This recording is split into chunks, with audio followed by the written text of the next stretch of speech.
গত 25শে নভেম্বর সুযোগ হয়েছিল আমার প্রিয় কলেজে যাওয়ার অ্যাজ অ্যান অ্যালামনি। কলেজের ভেতরে গিয়ে দেখলাম আমাদের সেই পুরনো কলেজটা কিন্তু অনেক পাল্টে গেছে। এখানে বারান্দায় দাঁড়িয়ে শীতকালে রোদ পোহানোটা মনে পড়ে যাচ্ছিল। আমাদের ক্যান্টিন, আমাদের বসে গল্প করার জায়গা, আমাদের মাঠ, আর আমাদের প্রিয় সেই ক্লাসরুমটা। ম্যামেদের নামগুলোর দিকে অনেকক্ষণ তাকিয়েছিলাম। তারপর উপরে উঠে গেলাম সিঁড়ি দিয়ে। সেখানে কিছু ফর্ম ফিল আপ করার পর প্রত্যেক অ্যালামনি পেয়েছিলাম এরকম সুন্দর একটা ব্যাগ, যেটা কিন্তু আমি স্মৃতি হিসেবে যত্ন করে রেখে দিয়েছি। সেই দিন ছিল ন্যাক পিয়ার টিমের মিটিং। এখানে বেশ এক্সাইটেড লাগছিল। সবচেয়ে ভালো লাগছিল ম্যামেদের সাথে দেখা হয়ে।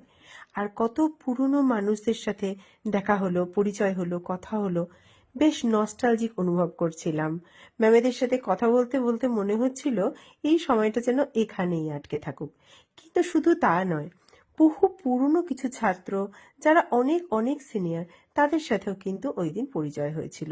আমাদের টিচারদের সাথে কাটানো সুন্দর মুহূর্তের স্মৃতিগুলো নিয়ে আমরা ফিরে এলাম আবার বাড়িতে।